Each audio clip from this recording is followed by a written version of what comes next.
Gros plan donc sur l'AIB, une taxe appliquée depuis quelques années maintenant au Bénin, et le Code général des impôts de 2021 en vigueur depuis janvier 2022 a apporté quelques modifications à son champ d'application. Alexandra Adjotan, bonjour. Bonjour Emmanuel Amégan et bonjour aux téléspectateurs. Comment allez-vous? Très bien, super bien, par la grâce de Dieu. Alors, oui, vous l'avez dit, nous allons parler aujourd'hui de l'AIB. Et notre personne ressource, l'expert fiscaliste Rodrigue Bekou, a bien voulu revenir sur ce plateau pour mieux nous éclairer sur cet impôt qui fait partie. Comme un bout d'inachevé la dernière fois. Exactement. Et nous avons souhaité qu'il revienne. Et bien, il est là. Alors, Rodrigue Bekou, bonjour. Bonjour, madame la journaliste. Comment vous allez ce matin? Ça va très bien. Alors, c'est avec plaisir que nous vous recevons de nouveau. Alors, dites-nous déjà, l'AIB, qu'est-ce que c'est? L'AIB, pour le définir, c'est un acompte sur impôt assis sur les bénéfices. AIB communément. Alors, pour le Béninois lambda, quelqu'un qui nous regarde à la maison, oui. Comment mieux comprendre avec des thèmes beaucoup plus dilués? Plus simple, plus dilués. D'accord. En réalité, toute entité ou personne en général qui met une activité réalise ce que l'on appelle bénéfice ou un revenu. Et pour ce revenu, on paie un impôt. Ça peut être l'impôt sur la société, ça peut être l'impôt sur les bénéfices d'affaires, ça peut être la TPS. Mais l'État dit, moi, au lieu d'attendre à la fin que tu paies, tu commences par me donner un acompte parce que j'ai besoin de ressources pour faire face aux dépenses publiques. À travers donc certaines opérations, on prend l'AIB qui est un acompte. Quand on dit vous devez payer au cours de cette année tel montant d'impôt, c'est à la fin de l'année qu'on le sait. Mais déjà sur les opérations, on prend un acompte. Il y a plusieurs formes d'acompte, bien évidemment. Acompte, il faut déjà le rappeler, c'est un terme synonyme d'avance. Oui, acompte à avance, c'est tout ce qu'on perçoit plus tôt. Mais la nuance entre les deux, l'avance, tu n'as rien commencé et on te prend ça. Là, quand tu as commencé quelque chose et tu as une proportion donnée, on te prend. Donc, c'est toujours des sommes quand même perçues plus tôt. Alors, quels sont les types d'AIB qu'on a? Voilà, nous avons deux catégories d'AIB fondamentalement. C'est vrai qu'on classifie de plusieurs manières. Nous avons d'abord l'AIB qui est mis du moins sur facture ou AIB facturé et l'AIB qui est hors facture. C'est tous des retenues à la source. J'explique un peu l'AIB facturé. L'AIB facturé est dû par les importateurs, les producteurs, ceux qui font des ventes en gros. Et vous verrez que c'est le seul AIB qui peut figurer sur la facture. Quand vous allez sur la plateforme d'émission des factures normalisées de la Direction générale des impôts, vous verrez deux taux, 1% et 5%. Ce n'est que ce AIB qui doit figurer sur la facture. Beaucoup font la confusion et il est important de préciser. Et quel est son pourcentage? 1% si vous avez le numéro IFU, oui. Et 5% si vous n'avez pas le numéro IFU. Je donne encore un exemple. Vous voyez des grandes structures qui produisent. FIFA par exemple vend de l'eau à des grossistes qui à leur tour vont vendre à des détaillants. Pour cette vente en gros, on doit facturer l'AIB. Quelqu'un importe de l'étranger, ça sous-entend qu'il importe en gros et va vendre à des gens, il facture l'AIB. Et là, c'est le fournisseur qui facture l'AIB, le vendeur qui facture l'AIB et retient ça sur le client. Ok, alors vous étiez en train d'expliquer le deuxième type d'impôt. Deuxièmement, c'est lors du paiement qu'on retient. Et ce AIB ne figure pas du tout sur la facture. Lors du paiement, vous avez fait par exemple une prestation de service, on veut vous payer, on retient l'AIB avant de vous payer. L'AIB là ne doit pas figurer sur la facture. Beaucoup font l'erreur et mettent l'AIB là sur la facture. Or, cet AIB est valable lorsqu'on veut vous payer. Mais si tu fais une prestation en 2024 et qu'on te paie en 2025, c'est le taux d'AIB qui prévaut lors du paiement en 2025 qu'on applique. Mais donc, il faut quand même une traçabilité. Bien sûr.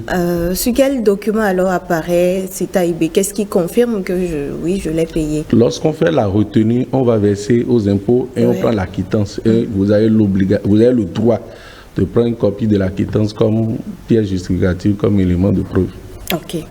Alors, qu'en est-il de l'AIB qui est facturé à 5% en ligne lors de l'établissement de la facture pour les contribuables qui ne figurent pas dans la liste des contributions de la DGI. Voilà. Vous avez dit quand on n'a pas les flux, c'est 5%. Bien sûr. Mais avoir les flux, est-ce d'office qu'on figure sur la liste des contributeurs? Voilà. On peut avoir un numéro IFU et ne pas être sur la liste de la Direction générale des impôts. Ça sous-entend que vous n'êtes pas reconnu par un centre des impôts. Quand on parle du centre des impôts, il y a 3 niveaux. La DGE pour les grandes entreprises, les CIM, centre des impôts des moyennes entités d'entreprises, et les CIP pour les petites entités. Donc si vous ne vous retrouvez pas du tout dans ces centres, vous serez considéré comme contribuable non connu du fisc. Et beaucoup plus, il y a plus les personnes physiques. Moi, par exemple, je suis personne physique. Je n'ai pas, au niveau de l'administration fiscale, quelque part où je dépose mes états financiers pour toutes les prestations que je fais. Je fais peut-être des formations, je fais peut-être des consultations. Donc, du coup, si c'est le cas, vous n'êtes pas connu du fisc. Mais il arrive aussi qu'on ait des entreprises, personnes morales qui sont créées, qui n'ont jamais fait une formalité en direction d'un de ces centres. Ils sont également non connus du fisc. Donc, voilà les 2 catégories qui sont concernées par ce nouveau type d'AIB qui était toujours prévu, mais l'application est lancée maintenant, qui sera là d'ici quelques semaines. Évidemment, des formations ont été faites par la Direction générale des impôts pour pouvoir un peu apprendre comment traiter ce type d'AIB. Mais en tant que personne physique, dans quel cas de figure il se pourrait que vous soyez frappé de l'AIB? L'AIB, c'est un impôt sur les bénéfices, c'est l'acompte, voilà. L'acompte. La personne physique en fin d'année, est-ce qu'elle est obligée de je ne sais pas, expliquez-nous mieux. En fait, doit normalement déclarer ses revenus les personnes. Et quand on parle de personnes, il y a 2 catégories. Il y a les personnes morales, c'est elles auxquelles nous sommes plus habitués. Les entreprises notamment. Et également les personnes physiques. En tant que personne physique, lorsque vous faites une formation, c'est une prestation. Vous gagnez quelque chose. Vous êtes dans la peau de consultant. Oui. Ok. Voilà. Vous êtes censé normalement déposer aussi des états financiers. Mais ce n'est pas assez répandu. C'est vrai qu'il y a des personnes physiques qui déposent leurs états financiers. Il y en a. Donc il dit, bon, pour les revenus que j'ai engrangés, voilà mes charges, voilà mon résultat et je déclare. Mais beaucoup ne le font pas. Donc c'est ceux-là qui ne le font pas qu'on est en train enfin d'amener à payer ce AIB. Et au lieu que tu paies un taux d'AIB, on va venir au taux 1% ou 3% ou 5% selon le cas, tu paies les 5% et c'est libératoire en fait de l'impôt sur le revenu. En tant que personne physique, si tu fais des affaires, si on chiffre au cours de l'année, c'est moins de 50 millions, tu es à la TPS. Par contre, si tu dépasses 50 millions, tu as l'impôt sur les bénéfices d'affaires qu'on appelle IBA. Donc, tu es censé déposer les états financiers. Comme les gens ne le font pas, au lieu de perdre le temps pour l'attendre à venir déposer l'état financier pour qu'on puisse prendre l'impôt, peut-être TPS 5% du chiffre d'affaires. Quand on prend ce AIB de 5%, c'est libératoire de l'impôt. On ne viendra plus lui réclamer quelque chose. Est-ce qu'il y a un moyen qui permet à l'État de s'assurer que, oui, en tant que prestataire, vous êtes revenu reverser cet impôt-là? Oui, naturellement. Puisque si vous travaillez, vous faites votre formation et vous délivrez une facture aux organisateurs. Par quel mécanisme est-ce que... La facture est normalisée et délivrée en ligne. C'est justement pour ça. On dit désormais pour délivrer la facture, avant même que tu ne termines ta facture, tu paies en ligne les 5% avant de finir la procédure, avant d'aller remettre ta facture. Et celui à qui tu fais la formation, s'il ne te réclame pas facture, il ne pourra pas justifier cette sortie d'argent dans sa comptabilité. D'accord. Donc cela se comprend aisément. Alors, lorsqu'on émet des factures en ligne, notamment les factures normalisées, il y a ce qu'on appelle les groupes de taxation. Il y a les exonérés, il y a d'autres options. Bien sûr. Quelles sont les différences entre les options? Au niveau d'une première catégorie, c'est les entités à la TPS. Ce groupe-là ne facture pas de TVA. Il y a les entités qui sont du moins au régime du réel, dont le chiffre d'affaires dépasse 50 millions. C'est en réalité la première condition. Mais sur option, si votre chiffre d'affaires atteint 20 millions, vous pouvez écrire pour opter facturer la TVA. Lorsque vous facturez la TVA, vous êtes à une notion taxable. Après ce groupe objet, il y a également la catégorie des régimes d'exception. Quand on parle de régime d'exception, vous avez fait une opération avec une entité qui est exonérée. Peut-être vous avez vendu à un projet. Et le projet, avec des accords de siège, a des exonérations. Vous le vendez, mais vous prenez le montant en taxe et vous faites une formalité à la mission fiscale de la Direction générale des impôts pour entrer en possession de la TVA. Donc, en ce moment, vous mettez dans le régime d'exception, c'est la catégorie D. À part cette catégorie, bon, je pense que j'ai passé en vue les différentes catégories. Il y a certaines personnes physiques qui, on va dire, font des prestations de services et qui délivrent de façon très mécanique les factures en ligne. Est-ce que ces personnes qui remplissent, on va dire, qui cochent les cases, qui remplissent les factures en ligne, sont exposées éventuellement à un redressement fiscal? Eh bien, évidemment, parce qu'on dit qu'il est censé ignorer la loi. C'est pour ça que on a la possibilité de faire recours à des conseils. Il y a beaucoup de choses que les gens font par ignorance et qui leur coûtent des millions, qui font même fermer des entreprises. Vous voyez un peu. Par exemple, tu ne dois pas mettre TVA sur ta facture. Et tu as mis TVA sur ta facture. On fait un redressement. Et on va prendre la TVA que tu as pris indûment, puisque la TVA ne t'appartient pas. Et on va te prendre encore des pénalités et te faire payer des amendes. Voilà un peu ce que l'ignorance peut coûter. C'est pour ça qu'on dit certains sont experts dans un domaine, ils sont conseillés. Donc chaque chose qu'on veut faire, il faut les conseiller. Même dans nos vies, tout ce qu'on fait, tout le monde fait de la fiscalité. Tout le monde a besoin de la fiscalité. Donc tout ce qu'on veut faire, on doit se renseigner. Vous voulez construire par exemple, vous devez savoir par exemple que si vous écrivez tôt à l'administration fiscale, vous pouvez avoir une exonération. Avant c'était 5 ans, mais c'est passé à 3 ans. Mais beaucoup sont ignorants. Donc il faut que tu sois informé par ceux qui savent pour que tu puisses bénéficier de certains avantages, pour mieux te conduire aussi bien personne physique que personne morale. Voilà. Rodrigue Bekou, on va s'intéresser à certains thèmes techniques rencontrés quand on a affaire avec le fisc. La retenue du contribuable non connu, du fisc. C'est déjà c'est pour dire quoi? Qu'est-ce que c'est? Bon, ça c'est une retenue d'abord au taux de 10%. Et cette retenue est beaucoup plus, concerne plus de moins les gens qui font des importations. Quel est le lien déjà avec l'AIB? Alors, ce n'est pas appelé AIB. Et quand vous payez ça, c'est définitif. Vous ne pouvez pas récupérer. Mais l'AIB est un acompte que vous pouvez faire valoir sur votre impôt sur le revenu. Mais le CNF, contribuable non connu du fisc, c'est comme une forme de sanction pour dire on ne te connaît pas, tu paies les 10% et tu les as payés. Vous prenez par exemple un cas où quelqu'un importe, il veut faire une opération à la douane. Il va là-bas, on met son numéro de FIS, un numéro de FIS, on ne peut rien faire. On va lui faire le point de ses impôts à payer, les taxes douanières et autres, et il y aura 10% de la déclaration qui va s'afficher, parce qu'il n'est pas connu du fisc. Mais il arrive parfois que certaines entités soient dans les centres des impôts et que ça arrive. Il suffit d'écrire donc au centre des impôts, joindre la preuve que vous faites facture normalisée, votre registre de commerce et FU, et on peut lever ça, vous n'avez pas payé. Vous voyez par exemple quelqu'un qui est ignorant, et ça va s'afficher 10%. Peut-être ce qu'il veut faire, c'est 70 millions, 10%, ça fait 7 millions, il va le payer. Mais s'il est déjà dans un centre, il suffit qu'il fasse cette formalité que je viens de dire banalement pour que ce soit levé et qu'il ne paie pas les 10%. Mais si tu n'es pas connu du tout, tu n'es dans aucun centre et tu es concerné par ce cas, tu vas payer les 10%. C'est également le cas lorsque vous voulez engager des dossiers financiers sur le SIGFP dans les ministères. C'est-à-dire vous êtes prestataire, vous allez dans un ministère, vous n'êtes pas à jour vis-à-vis du fisc, ça va également signaler CNF, contribuable non connu. Il faut également faire la même démarche pour qu'on vous mette dans la base. Qu'en est-il de la retenue des prestataires non résidents?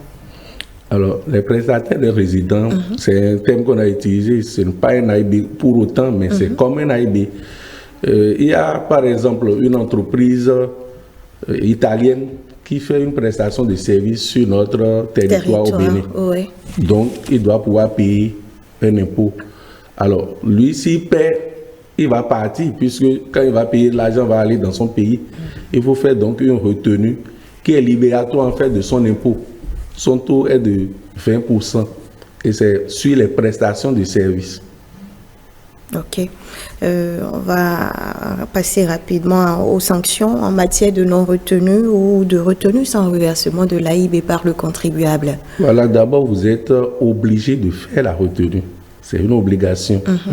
Et si vous ne faites pas la retenue, vous encourez les sanctions. C'est le premier aspect. Lesquelles? Deuxième aspect, vous faites la retenue, mais vous ne reversez pas. Parce qu'il y a ce cas où les gens font la retenue, mais ne reversent pas. Vous encourez également les sanctions. La première sanction, c'est une amende de 100% de l'impôt. Ça veut dire que si le montant de l'AIB doit faire 100 000 francs, vous payez les 100 000 francs plus une amende de 100%, donc vous payez 100 000 supplémentaires. Maintenant, pour les comptables, que ce soit les comptables publics ou bien ceux du privé, qui ont retenu, n'ont pas reversé ou qui n'ont pas retenu, ils encourent même des poursuites judiciaires dont on parle d'emprisonnement. Donc, il ne faut pas s'amuser avec l'AIB, ni la retenue de TVA. Il ne faut pas s'amuser avec tout ce qui est impôt. C'est déjà ça. On se rend compte, les contribuables se plaignent bien souvent de ce que lorsque vous faites une prestation, finalement, on vous impose des taxes et lorsque vous vous rendez compte de ce qu'on vous prélève sur le montant final que vous devez percevoir, vous vous rendez compte que ce n'est pas rien. Lorsque vous devez exécuter un contrat, vous allez enregistrer d'abord le contrat au domaine et on vous prélève déjà, vous payez pour faire enregistrer le contrat. Après, pour percevoir votre argent, on vous facture l'AIB et que vous devrez payer aussi. Lorsque vous faites la somme de tout ça, vous vous rendez compte que c'est comme le salaire brut et le salaire net. Bon, je vais expliquer un peu pour que les gens comprennent. Vous prenez par exemple un contrat tel que vous l'avez dit, il y a l'enregistrement, ça c'est évident. Il y a la TVA. La TVA, beaucoup font la confusion. La TVA n'est pas une ressource qui appartient, n'est-ce pas, au client. Lorsque vous dites votre prestation est de 10 millions, on vous dit de faire TVA 18%, donc vous faites une facture de 11 800 000 francs. Il faut que les entreprises comprennent que 10 millions là, c'est ça qui leur appartient et que 1 800 000 doit être en réserve là, en attendant la fin du mois et comparé au TVA qu'elle-même a supporté lors de ses achats. Donc elle fait la différence et reverse à l'État. Comme je l'avais expliqué à une émission précédente ici, c'est que la TVA n'est ni une charge ni un produit pour toi. Donc on ne peut pas se plaindre de la TVA si on n'est pas le dernier consommateur. Si on exécute un marché, on est une entreprise. Par contre, l'AIB que vous payez, je dois revenir pour dire, d'abord en parlant d'AIB, il y a deux taux fondamentaux avant qu'on ne parle des particularités. Lorsque vous êtes au niveau des opérations faites avec l'État, le taux est de 1% sur la commande publique. Parce que beaucoup ignorent également ça. Quand on parle de commande publique, c'est surtout que ce soit tu as acheté ticket valeur, que tu as acheté mobilier, tu as acheté matériel informatique, fourniture de bureau, prestations et services BTP, c'est 1% sur la commande publique. Par contre, dans le secteur privé, opération entre privés, la retenue de l'AIB est de 3%. Et c'est sur les prestations de services. Sauf le cas de l'AIB facturé qui également c'est sur un bien et c'est sur la facture, je l'avais expliqué précédemment. Donc l'AIB que tu paies, c'est un acompte en fait sur ton impôt sur le revenu. Donc là également, on doit dire que tu as juste payé d'avance. Ce n'est pas que tu ne peux pas faire valoir ça. Donc tu peux faire valoir ça sur le revenu que tu auras. En parlant de faire valoir l'AIB, comment justement les acomptes supportés sur les impôts sur le revenu sont comptabilisés pour les entités TPS et celles du réel? Alors déjà, pour ce qui concerne l'AIB et les acomptes, avant les entités TPS n'avaient pas le droit de faire valoir leur AIB. Mais maintenant, l'État a permis. Donc quand tu as un surplus, bon d'abord le fonctionnement de l'AIB, c'est un peu comme la TVA. Tu as supporté des AIB et également toi-même tu as fait des retenues AIB sur d'autres personnes. Donc tu compares et quand il y a une différence, tu verses à l'État. Ce qui est sûr, la différence revient à l'État. Si maintenant c'est le contraire, tu as un crédit que tu vas faire valoir sur le mois suivant. Donc on le fait valoir de mois en mois jusqu'à la fin de l'année. Lorsqu'on finit la fin de l'année, et qu'on n'a pas épuisé le crédit qu'on a, tu peux faire valoir ça sur ta déclaration des états financiers le 30 avril de l'année qui suit. Et là aussi, les entreprises doivent faire attention. Certains, déjà, quand ils rentrent en janvier, ils ne commencent pas à faire valoir ça sur le mois de janvier de l'année qui suit. Quelqu'un a eu un redressement pour ça la dernière fois. Et m'a demandé, il a dit, c'est ce que les tests sont dit. Donc, faisons attention, il y a de petites choses qui peuvent nous conduire à payer beaucoup. Rodrigue Bekou, on espère avoir répondu aux quelques préoccupations nourries par les uns et les autres, les téléspectateurs qui nous regardent à la maison. On n'a pas la prétention d'avoir pu tout aborder en 25 minutes, Herman Lamegan. Certainement qu'on reviendra encore sur ce plateau pour d'autres aspects parlant toujours du droit fiscal béninois. Bien sûr, c'est très important parce que pour éviter les redressements fiscaux assez banals, il faut pouvoir connaître les tests, il faut pouvoir se renseigner. C'est important. Hein. C'est surtout ça. En tout cas, on vous remercie pour toutes ces informations que vous nous donnez sur ce plateau qui permet de mieux sensibiliser les téléspectateurs, de mieux sensibiliser le contribuable imposable pour qu'il soit en règle vis-à-vis donc du fisc, vis-à-vis des impôts pour ne pas se faire piéger. Merci Alessandra. C'est moi. Passez une excellente journée. Et à mercredi prochain. À mercredi prochain. On continue pas à parler de finances, on ne s'écarte pas pour autant de ce monde-là, mais on va parler de toute autre chose. On va parler des assureurs. Les assurances, comment est-ce qu'on arrive à soigner leur image aux yeux du consommateur? Le consommateur, généralement, il est très vénère contre eux. C'est ce dont on parle ce matin avec un patron des assurances.